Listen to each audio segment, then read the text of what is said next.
শিলে বাটা ধনেপাতা চিংড়ির ভর্তা। স্টে টিউনড, আর পুরো রেসিপিটা তো দেখতেই হবে। শিলে বাটা চিংড়ি ধনেপাতার ভর্তা বানানোর জন্য কি কি জিনিস লাগবে সেটা আমি আগে দেখিয়ে দিচ্ছি। দেখতে খুব কালারফুল লাগছে আমার মনে হচ্ছে।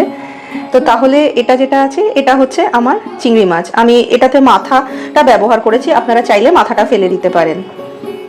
এছাড়া আমার যেটা লাগবে এটা হচ্ছে পেঁয়াজ। এই পেঁয়াজটাকে আমি ভাজা ভাজা করবো, ওই জন্য এটা চাইলে আপনারা ছোট ছোট কেটে নিতে পারেন বা এরকমও রাখতে পারেন, কোনো অসুবিধা নেই, কারণ এটা শেষ পর্যন্ত কিন্তু বাটা হয়ে যাবে। রয়েছে 2 কোয়া রসুন আর কাঁচা লঙ্কা। যে বেশি ঝাল খান তারা কাঁচা লঙ্কাটা বেশি দিতে পারেন, আমি তো ঝাল খাই না, ওই কারণে কাঁচা লঙ্কাটা বেশি দিতে পারছি না।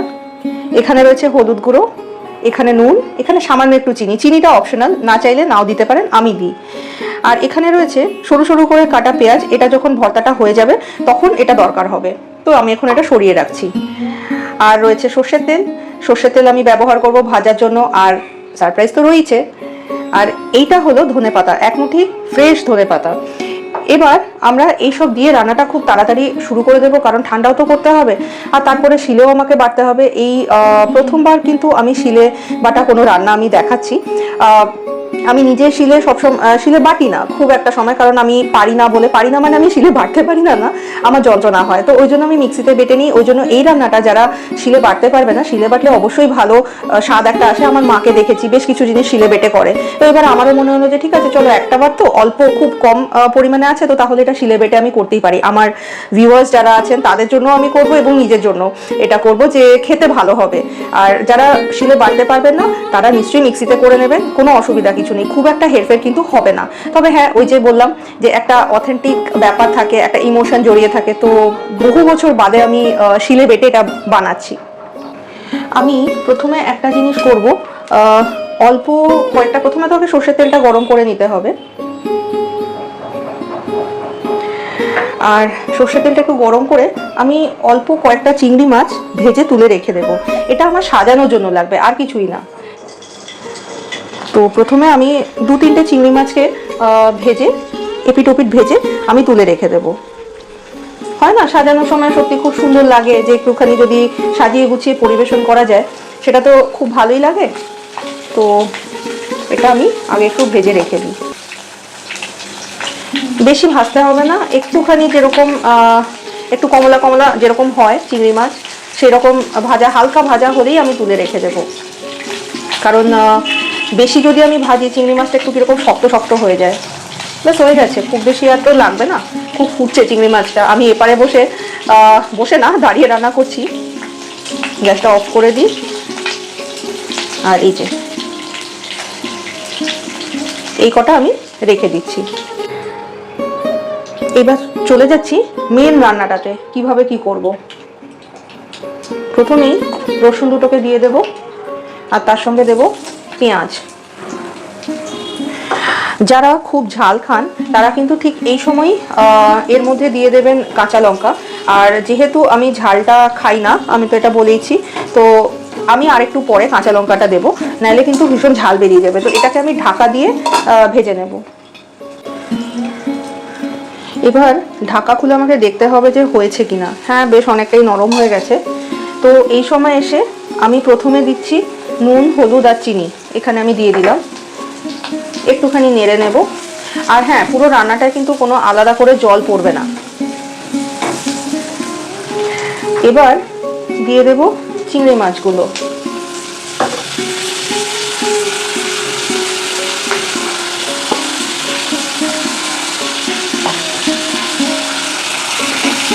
এবার খুব তাড়াতাড়ি আমাকে হাত চালাতে হবে। আর এটা মিডিয়াম হাই ফ্লেম যেটা আছে, মিডিয়াম হাই ফ্লেমে কিন্তু রান্নাটা করতে হবে। আর আমি এই সময় দিয়ে দিচ্ছি চেরা কাঁচা লঙ্কাটা, যেহেতু বললাম আমি ঝাল খাই না, ওই জন্য এই সময় আমি চেরা কাঁচা লঙ্কাটা দিয়ে দিচ্ছি।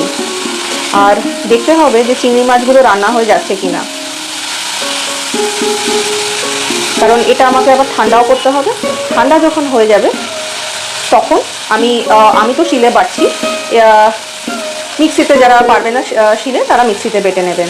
খুব তাড়াতাড়ি আমি হাত চালাচ্ছি। এখানে পেঁয়াজটাও নরম হয়ে গেছে, আর চিংড়িটাও হয়ে গেছে। এবার আমি দিচ্ছি ধনেপাতা। যেহেতু বাটা হয়ে যাবে ওই জন্য আমি এত বড় বড় করে দিয়েছি, না হলে এটা ছোট ছোট করেও দেওয়া যায়। এখানে একটা কথা বলার, যে ধনেপাতার পরিমাণটা খুব বেশি থাকবে। ধনেপাতার যেই টেক্সচার আর ফ্লেভার সেটা আমরা এখানে চাই। তো এবার এটাকে দেখে নেব। গন্ধটা ওরে বাপরে ভীষণ সুন্দর, ভীষণ সুন্দর। মনে হচ্ছে আমি এখান থেকেই তুলে তুলে খেয়ে নিই, কিন্তু কিছুক্ষণ তো অপেক্ষা করতেই হবে, কিছু করার নেই। ভালো জিনিসের জন্য অপেক্ষা করতেই হয়। তো এটা আমার হয়ে গেছে। আমি এখন গ্যাসটাকে অফ করে দেবো, আর গ্যাস অফ করে এটা ঠান্ডা হওয়ার জন্য অপেক্ষা করব। তারপরে শিলে কী করে বাড়ছে ওটাও দেখানোর চেষ্টা করব। আমার এই ছোট্ট শিল এবং নোড়া তো এসে গিয়েছে। এবার দেখা যাক, বাটাটা আমি শুরু করে দেব। অল্প অল্প করেই বাটতে হবে, কারণ আমার শিলনোড়াটা ভীষণ ছোট। আমার হাতগুলো যেরকম ছোট ছোট, শিলনোড়াটাও ঠিক একই রকম ছোট ছোট। তো আশা করছি খুব ভালোভাবেই হবে। তবে একটা প্রবলেম হবে, যেটা হচ্ছে আমাকে 3-4 বারে এটাকে বাটতে হবে, যেহেতু আমার ছোট্ট একটা শিলনোড়া আছে। প্রথমে এগুলোকে আমি থেতো করে নেব, তারপরে যে আমি এটাকে বাটা শুরু করব। এখনো কিন্তু বেশ গরম আছে।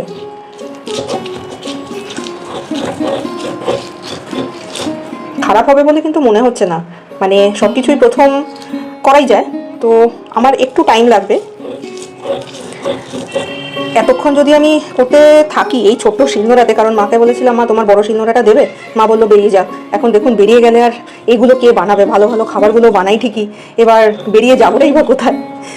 সুতরাং ওই শিলনোড়াতে মা আমিষ কিছু পেশে না, ওখানে মশলা বাটা হয়। আমিষ বলতে আমি বলছি যে মাছ মাংস, সেই আমিষের কথা বলেছি। পেঁয়াজ রসুন আদা এসব তো বাটাই হয়। দেখুন খুব একটা খারাপ কিন্তু বাটছি না, কি মনে হয়? এটা কিন্তু আমার প্রথমবার বাটা, মানে এই পুচকে শিলে, তো তাহলে একটুখানি সময় লাগবে। এবার আমি বেটে যখন নেব, পুরোপুরি বেটে নেব, তারপরে বেটে নিয়ে আপনাদের কাছে আবার ফেরত আসবো। ততক্ষণ নুন দিয়ে আমি ছোট্ট ছোট্ট শিলনোড়াতে ছোট্ট ছোট্ট হাতে এটা আমি বাটছি। বেটে নিয়ে আসবার, হ্যাঁ এটাতে সত্যিই জল লাগে না। দেখে নিন।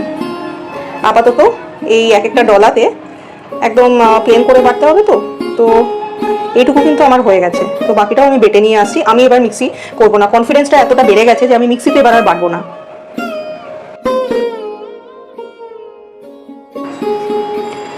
তাহলে শেষ অবধি আমি এই বাটাটাকে পুরোপুরি করলাম, শিলে বাটলাম। আমি দেখাচ্ছি কীরকম হয়েছে।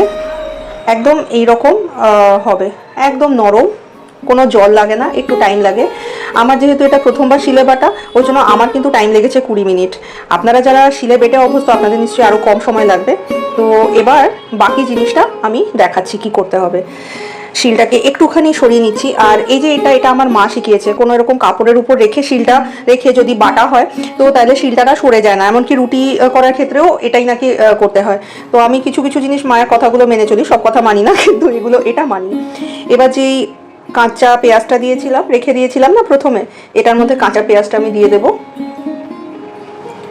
আর তার মধ্যে আরেকটা জিনিস দেব,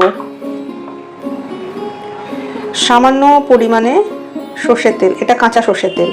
এতে তো যে কোনো বাটা বা ভর্তাতে গন্ধ আর ফ্লেভারটা খুব ভালো আসে। এটা আমি চামচ দিয়ে মেশাচ্ছি, কারণ হাত দিলে আমি আবার আপনাদেরকে দেখাতে পারবো না। হাতেও মেশাতে পারেন। আর তারপরে আবার আমার খুব লঙ্কাতে জ্বালা করে, ওই কারণেও এটাও আরেকটা কারণ যে আমি হাত দিয়ে মেশাচ্ছি না।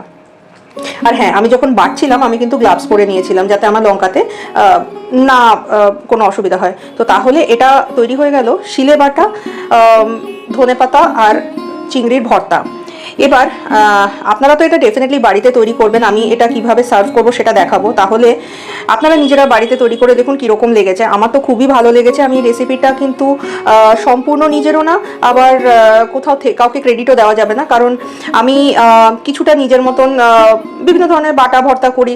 তো তখন এইটা আমি অনেকদিন আগে আমি একটা নিউজ পেপারে পড়েছিলাম, এটা আমার মনে ছিল, তো ওই কারণেই আমি এটা বানালাম।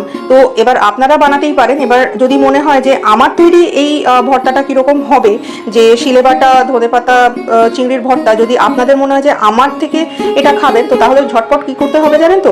মাধুরিমাস কিচেন যেটা আছে ফেসবুক পেজ বা গুগল থেকে বা জোম্যাটো থেকে আমাকে ডিরেক্টলি কন্ট্যাক্ট করতে পারেন। কে বলতে পারে কোনো থালির মধ্যে বা কোনো স্পেশাল অকেশনে এই মেনুটাই রয়ে গেল, তখন আমি কীরকম বানাই, মধুরিমা বাসু কীরকম বানায়, সেটা আপনারা পেয়ে যাবেন। আর যদি নিজেরা আপনারা করতে চান, তাহলে মাধুরিমাস kitchen and Madhurima Basu YouTube চ্যানেলটা আপনাদেরকে দেখতেই হবে।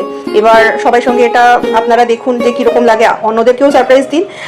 আর আমার সঙ্গে কানেক্ট করতে পারেন ফেসবুক মাধুরিমাস কিচেন পেজ আর ইনস্টাগ্রাম মাধুরিমাস কিচেন। এছাড়া ফুড অর্ডার দিতে চাইলে আমি যেটা বললাম জোম্যাটো বা গুগল বা ফেসবুক মাধুরিমাস কিচেন থেকে আসতেই পারেন। এটা কিন্তু গরম ভাতের সঙ্গে খুব ভালো লাগবে। তাহলে আজকের মতো এখান থেকেই আমি বিদায় নিচ্ছি। আশা করছি রেসিপিটা খুব ভালো লেগেছে। আর আমার প্রথম এই শিলে বাটা কীরকম লাগলো নিশ্চয়ই জানাবেন। By the way, right now I'm not in Zomato, Swiggy, Just Dial or anywhere. If you want to place food order, you can always contact me directly from Facebook page, Google page or Instagram Madhurima's Kitchen. That will be better. So when I was recording this video, that time I was in Zomato.